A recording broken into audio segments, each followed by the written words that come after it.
Assalamualaikum warahmatullahi wabarakatuh. Bagaimana kabarnya anak-anak? Alhamdulillah. Kita pertama hari ini bertemu dengan mata pelajaran coding dan kecerdasan artifisial. Nah, oleh karena itu, sebelum memulai pelajaran coding dan kecerdasan artifisial, silakan berdoa terlebih dahulu. Nak Fitran, silakan dipimpin ya berdoanya.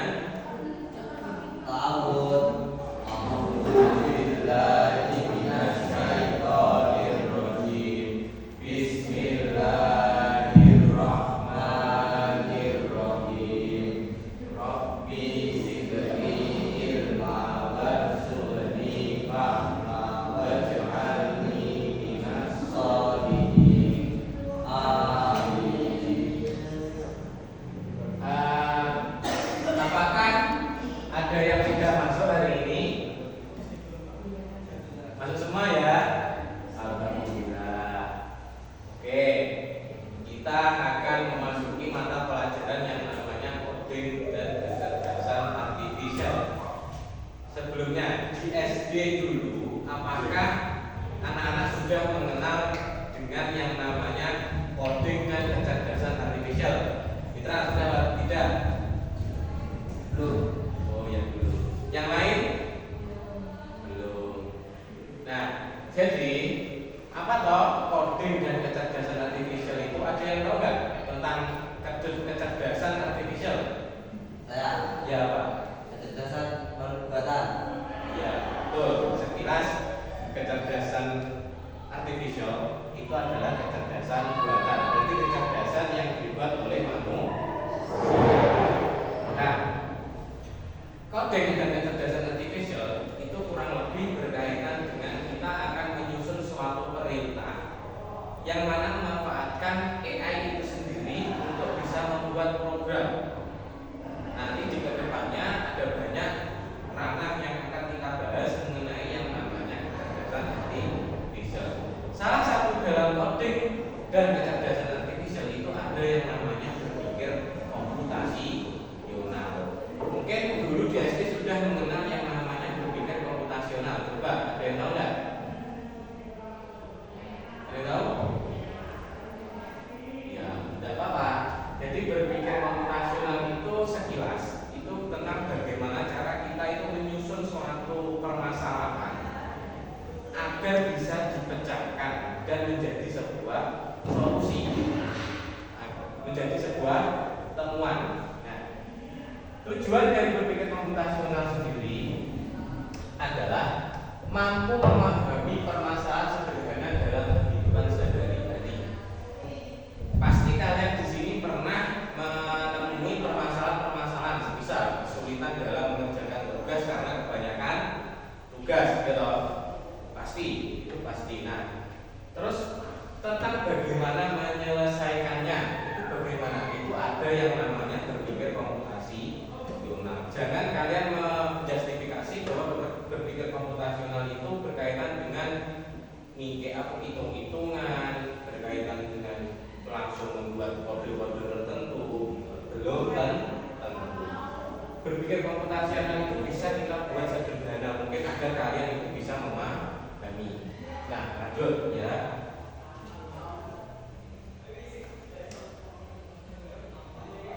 Nah, jadi berpikir komputasional adalah cara berpikir untuk memecahkan suatu masalah dengan pendekatan logis dan sistematis dengan memahami prinsip-prinsip dasar dalam berpikir komputasional. Kita dapat meningkatkan kemampuan kita untuk berpikir logis, memecahkan masalah dan membuat keputusan yang lebih baik. Jadi semisal ya, dalam kalian akan mengerjakan tugas yang begitu banyaknya yang diberikan oleh sekolah, kalian harus mampu memilah tugas mana yang akan saya kerjakan terlebih dahulu, tugas mana yang bisa saya canda lebih dahulu. Kalian bisa memilah-milahnya. Jadi untuk menemukan suatu keputusan yang lebih baik. Semisal lagi seperti ini, kalian itu mau pergi ke Trenggalek pada jam 13.00 atau jam 1 siang. Nah, tapi di jalan raya itu semua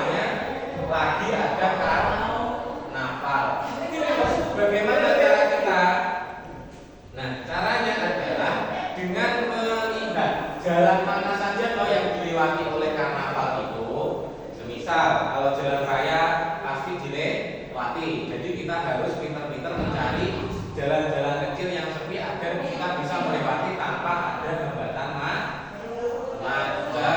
Oke. Nah, dalam berpikir komputasional itu ada 4 pilar.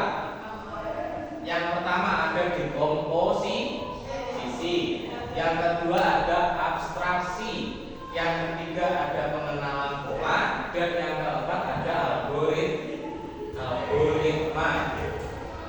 Nah, berpikir komputasional erat kaitannya dengan pengolahan data yang pada sekitar lingkungan sekitarmu. Contoh, jarak atau kemacetan seperti yang tadi, kamu ingin berjalan Trenggalek tetapi terhambat oleh macet karnaval.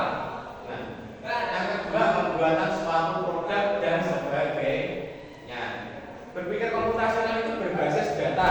Nah, data itu bersifat berdasarkan sifatnya ada dua. Yang pertama kualitatif dan yang kedua ada kuantitatif. Kualitatif itu data yang berbasis pada permasalahan-permasalahan yang terjadi di lapangan. Contoh, gejala batuk jika diteliti karena kebanyakan minum es. Tuh. Nah, tapi kalau kuantitatif itu berdasarkan angka. Dari 10 orang yang batuk, 8 diantaranya itu disebabkan oleh minum es sembarangan. Nah, seperti itu kata-kata perbedaan antara kualitatif dan juga kuantitatif. Lanjut. Nah, ini lagi ada 4 pilar utama dalam berpikir komputasional. Yang pertama dekomposisi adalah proses memecah masalah kompleks menjadi bagian-bagian yang lebih kecil dan lebih mudah dikelola. Dengan memecah masalah menjadi bagian-bagian yang lebih kecil, kita dapat lebih mudah memahami dan mengatasi bagian secara individual. Contoh, Arinda itu ingin membuat mie.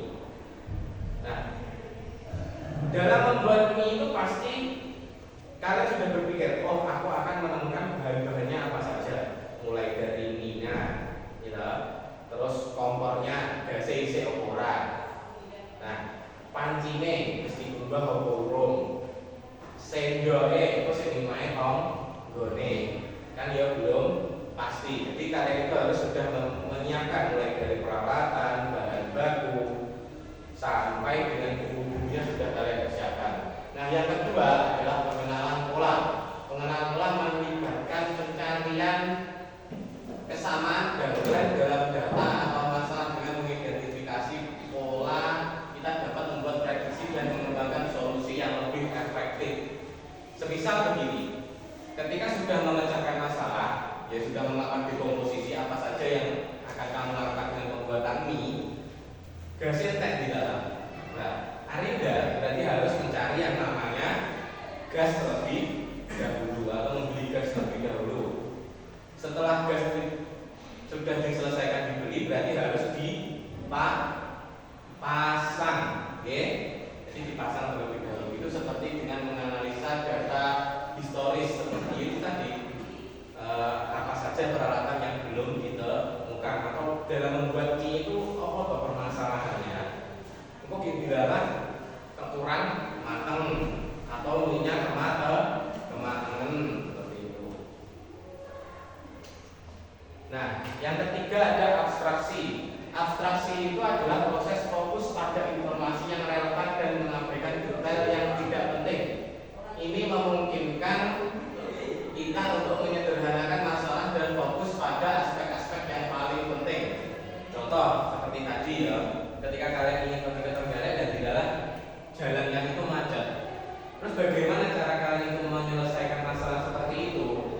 Jadi kalian harus pintar-pintar dalam memilih jalan agar tidak terkena macet. Nah, yang keempat ada algoritma. Jadi ketika semua sudah kalian pecahkan, seperti kalian membuat mie tadi ya, sudah menentukan bahan-bahan, terus mencegah masalahnya. Semisal gas entek itu minyak malah kurang matang, jadi kalian harus membeli gas terlebih dahulu. Terus yang keempat ada, ketiga ada abstraksi, yang mana pada informasi yang relevan. Jadi kalian menamakan apa inti dari membuat mie tersebut. seumpama membuat mie itu jangan terlalu difokuskan pada bungkusnya. Kok ki bungkus saya nek gambar ndoke dadak kok golek ndok dilalah ning omah pitike urung kan ndok. Dadak nek buka ndok pitike yang ngenteni sopon gitu ya. Nah, terus baru jadi yang namanya algoritma. Algoritma itu apa toh? Susunan prosedur. Nah, ngomong seperti itu. Jadi mulai dari mie dibuka, mie dimasukkan, diinteni sampai umum, sampai jadi mie yang mateng dan siap disantap. Lanjut. Nah, di sini ada dekomposisi atau pembedakan masalah. Bagaimana cara melakukan dekomposisi yang efektif? Adalah untuk melakukan dekomposisi yang efektif kita harus mengidentifikasi komponen-komponen utama dari masalah dan memecahnya menjadi bagian-bagian yang lebih kecil dan lebih mudah dikelola. Di sini Bapak mengambil contoh cara membuat kopi. Jadi dalam membuat kopi itu dapat dipecah menjadi persiapan bahan, pemilihan cangkir, dan pencampuran kopi dan gula. Itu mulai dari pemilihan biji kopi yang baik dan benar itu yang seperti apa. Kita menggunakan robusta, arabica atau hanya kapal api saja. Terus dalam pemilihan cangkir, kalian mau menggunakan cangkir gede sing cingkire kan dembung ae atau menggunakan cangkir kecil yang seperti ini untuk dinikmati menggunakan kopi. Nah, yang ketiga ada pencampuran kopi dan gula. Takaran penggunaan kopi dan gula itu yang tepat itu seperti apa? 1 sendok kopi dan juga 1 sendok gula, atau 2 sendok kopi 1 sendok gula, atau 2 sendok gula dan 1 sendok kopi. Yang selanjutnya ada masih tetap ada pengenalan pola atau mencari kesamaan. Nah, dalam mencari kesamaan ini jika dikaitkan dengan kopi, kita dapat mengidentifikasi penyeduhan kopi terbaik dengan melihat riwayat beberapa derajat suhu panas yang digunakan untuk menyeduh kopi. Nah, kalian otomatis kan harus menganalisa ketika menyeduh kopi itu menunggu air sampai berkutuk atau menggunakan termometer saja, diukur saja segini, atau sampai harus sekitar 45 derajat dan lain sebagainya. Nah, selanjutnya ada abstraksi berfokus pada yang penting, yaitu proses fokus pada informasi yang relevan dan mengabaikan detail yang tidak penting. Ini membantu kita menyederhanakan masalah dan fokus pada aspek-aspek yang paling penting. Model sederhana pada penyeduhan kopi dengan menggunakan kompor gas, maka penyeduhan kopi bisa lebih cepat dan lebih cepat lagi jika menggunakan kompor kondensasi dari listrik. Jadi kalian itu mencari masalah yang lebih cepat, menyelesaikan masalah yang lebih cepat. Jika kompor gas mati, itu berarti kan kalian menggunakan kayu bakar. Tetapi kan jika menggunakan kayu bakar, otomatis prosesnya lebih lama, hanya untuk merebus air. Terus kalian berpikir bagaimana cara menciptakan kompor jika kompor gas habis dan juga kayu bakar lama. Inisiatiflah keluar, setrika tiwale rumah, ditumpangi kompor sampai airnya ditumpangi kompor, ditumpangi panci sampai air yang di dalam panci itu umum atau mendidih. Jadilah yang namanya kompor kondensasi listrik. Nah, lalu baru ketika kalian sudah menentukan apa saja yang akan menjadi suatu masalah dalam pembuatan kopi, barulah kalian bisa menentukan langkah demi langkah yang jelas, terstruktur, dan efisien. Jadi kalian bagaimana cara membuat kopi, mulai dari pencarian bubuk kopi terbaik, menyiapkan panci, memasukkan air ke dalam panci, menyalakan kompor gas atau menyalakan setrika tadi ketika kompor gas habis, tunggu hingga air mendidih, lalu seduh kopi yang sudah disiapkan dan kopi siap dihidangkan, seperti itu ya. Jadi intinya berpikir komputasional itu tentang bagaimana caramu berpikir untuk menyelesaikan suatu masalah itu agar tidak mudah atau agar tidak kebingungan dalam mengatasinya. Nah, lalu bagaimana Pak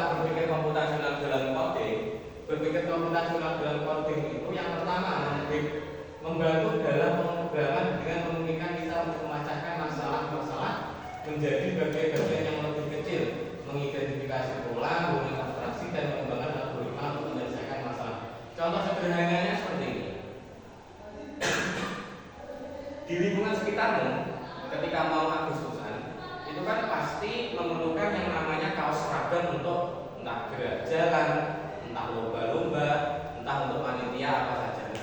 Tetapi kalau mengumpulkan warga dalam satu hari itu kan pasti kesulitan, gitu. Nah, kalian menciptakan suatu alat atau suatu AI yang bisa langsung dikirim kepada pengguna. Pengguna tinggal memfoto wajah atau memfoto badan, langsung keluar ukuran kaosnya seperti ini, warna yang diinginkan seperti ini, seperti itu. Jadi apa yang menjadi masalah di sekitarmu kamu bisa petakan, lalu kamu bisa pecahkan dengan menggunakan berpikir komputasional. Nah, selanjutnya bisa juga ada pemrograman yang namanya Pictoblocks. Nah, nanti di pertemuan ketiga kita akan belajar dengan yang namanya Pictoblocks. Pictoblocks itu apa loh? Pictoblocks itu semacam AI sederhana yang mana kalian nanti bisa serasa menjadi seorang programmer tinggi. Nanti asik kok ini pokoknya. Bahkan bisa mengidentifikasi wajahmu sesuai dengan prompt yang sudah kamu masukkan. Prompt itu apa loh? Perintah.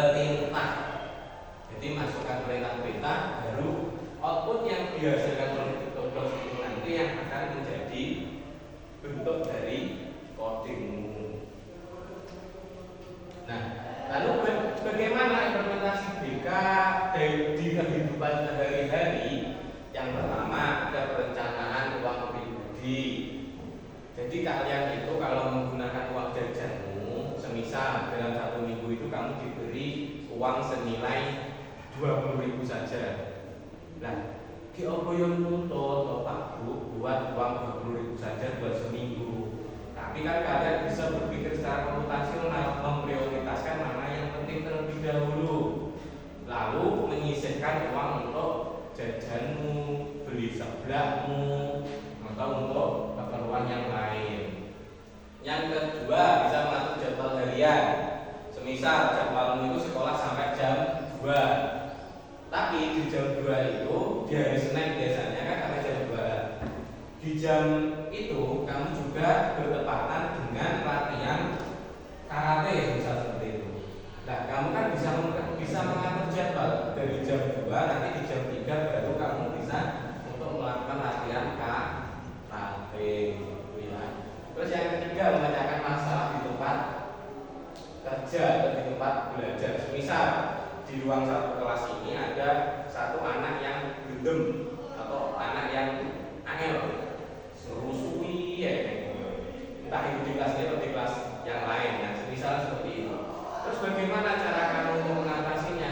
Otomatis kamu kan bisa berpikir, oh berarti aku jangan terlalu dekat dengan anak itu, tetapi harus tetap bersikap baik. Bukan berarti kamu menjauh, tetapi kamu itu juga membenci orang itu, tetapi kamu hanya tidak menginginkan suatu hal yang buruk terjadi pada dirimu.